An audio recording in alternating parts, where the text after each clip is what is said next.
Good morning बच्चों, आपका online class में स्वागत है।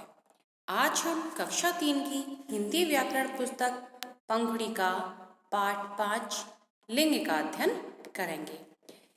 लिंग को आपने पिछली कक्षाओं में भी पढ़ा होगा और शायद मैं आशा करती हूँ कि आप लिंग के बारे में थोड़ी बहुत जानकारी अवश्य रखते होंगे।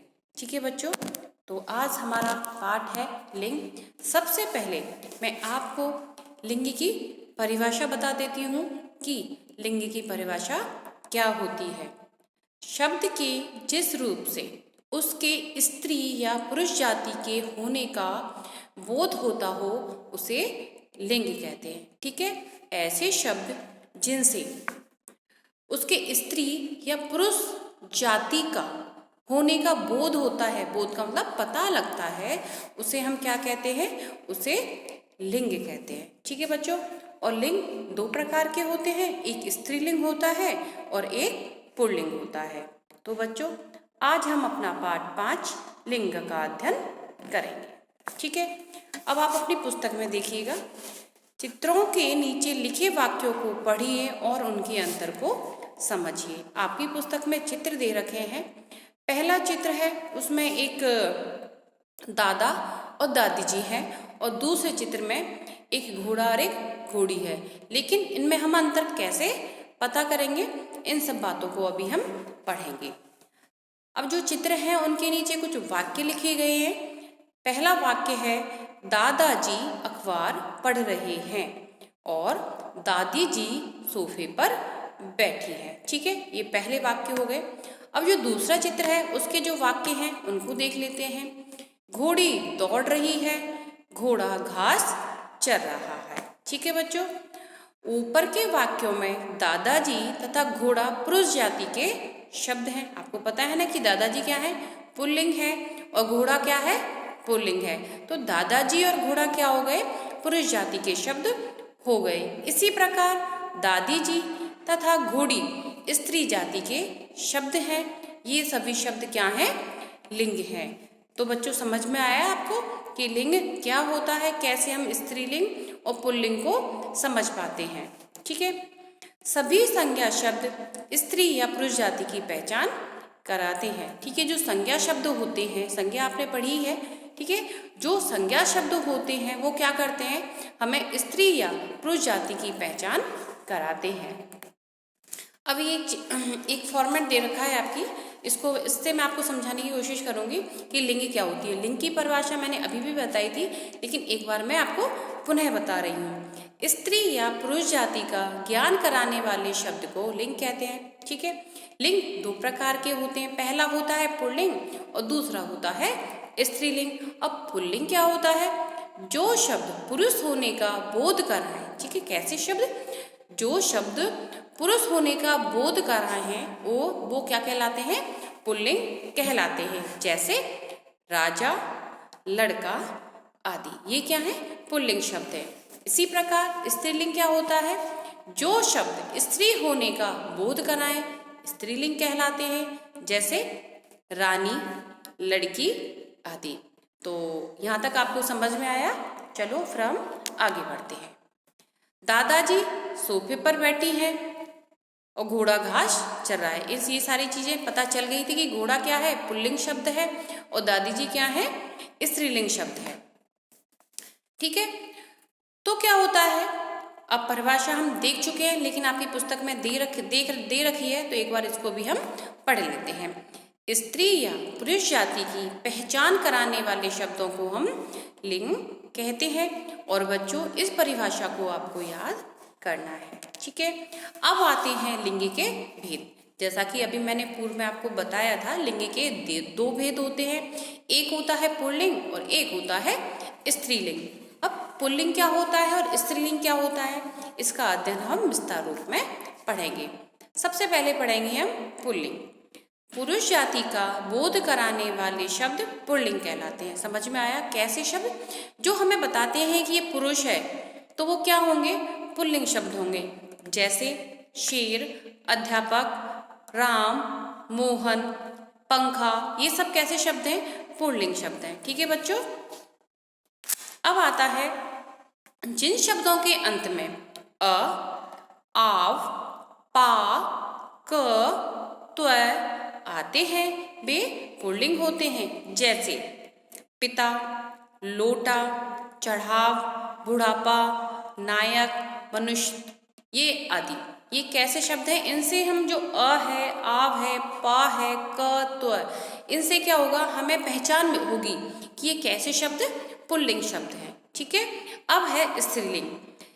स्त्री शब्दों, स्त्री जाति का बोध कराने वाले शब्द स्त्रीलिंग कहलाते हैं। कैसे शब्द? जिनसे हमें पता चल रहा है कि ये स्त्री है, ठीक, स्त्री जाति के हैं, तो वो शब्द क्या कहलाएंगे? स्त्रीलिंग कहलाएंगे। जैसे अभी हम पुल्लिंग में पढ़ा था शेर, तो शेर का लिंग क्या होगा? शेरनी। अध्यापक का क्या होगा? अध्यापिका। ठीक है।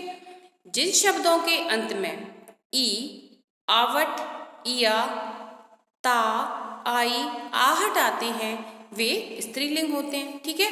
अभी जैसे हम पूर्व में देखा कि पुरुष जाति के जो वर्ण होते हैं, पुल्लिंग जो शब्द होते हैं, उनमें क्या आता है? अ, आव, पा, क और त्व आते हैं। और स्त्रीलिंग में क्या क्या शब्द आते हैं? ई, आवट, इया, ता, आई और आहट। ठीक है। शब्दों के अंत में जब ये शब्द जुड़े हुए होंगे तो उनसे हमें पहचान मिलेगी कि ये शब्द कैसे हैं? स्त्रीलिंग है। जैसे हंसी, तो बड़ी की मात्रा आ रही है इसमें। ठीक है। सजावट, आवट, डिबिया, इया, सुंदरता, ता, भलाई, ई, मुस्कुराहट, आहट। तो इनसे पता चल रहा है कि ये शब्द कैसे हैं? स्त्रीलिंग शब्द हैं। कुछ शब्द जैसे छात्रा, माता, कथा, लता, शाखा आदि स्त्रीलिंग शब्द हैं। और भी शब्द हैं। तो इन चीज़ों को देखने पे हमें पता चला कि पुरुषवाच्य, जो पुरुष जाति के जो शब्द होते हैं उनकी पहचान कैसे होती है, और जो स्त्री जाति के शब्द होते हैं उनकी पहचान कैसे होती है। कुछ शब्दों का लिंग नहीं बदलता है, वो हर कंडीशन में एक ही तरह से चलते हैं। जैसे वृक्ष हुआ, रत्न, सागर आदि के नाम सदैव किस में चलते हैं? पुल्लिंग में चलते हैं। ठीक है।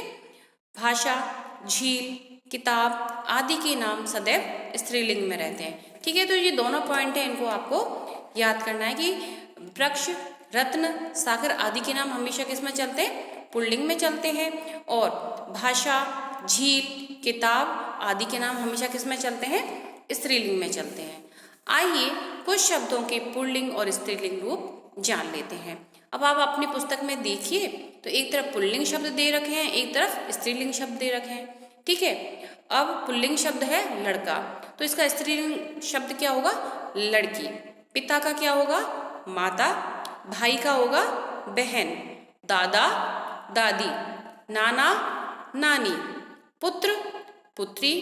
पड़ोसी, पड़ोसिन। माली, मालिन। धोबी, धोबिन। पति, पत्नी। छात्र, छात्रा।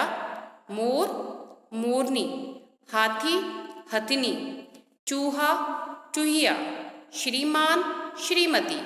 बैल, गाय। नौकर, नौकरानी। गुड्डा, गुड़िया। मुर्गा, मुर्गी। ग्वाला, ग्वालन। तो देखा बच्चों आपने कि पुल्लिंग और स्त्रीलिंग शब्द कैसे चलते हैं। ठीक है। तो इनको आप याद कर लेना। अब मैं कुछ और स्त्रीलिंग और पुल्लिंग शब्द हैं, इनको भी हम एक बार देख लेते हैं। जैसे माता का क्या होता है? पिता होता है। बहन का क्या होगा? भाई होगा। लड़की का लड़का। पुत्री का पुत्र। पत्नी का पति। गाय का बैल। बकरी का बकरा। सिंगनी का सिंह। घोड़ी का घोड़ा। नौकरानी का नौकर। मुर्गी का मुर्गा। और बालिका का क्या होगा लिंग? अपोजिट लिंग जो पुरुष पुल्लिंग क्या होगा?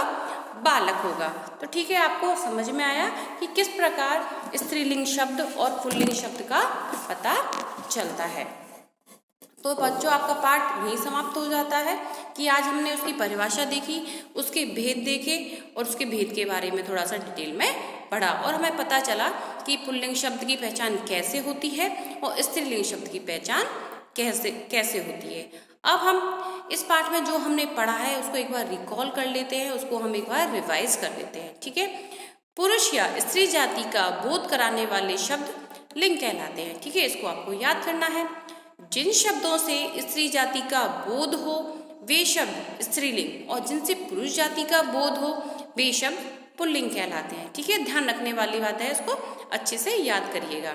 कुछ शब्दों के लिंग नहीं बदलते हैं, जैसे वृक्ष, सागर, झील, भाषा, नक्षत्र आदि।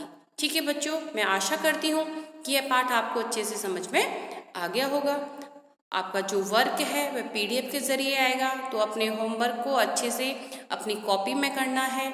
जो एक्सरसाइज होती है चैप्टर के एंड में उसको आपको बुक में ही फिल करना है, कॉपी के अंदर ओनली क्वेश्चन एंड आंसर्स करने हैं। धन्यवाद।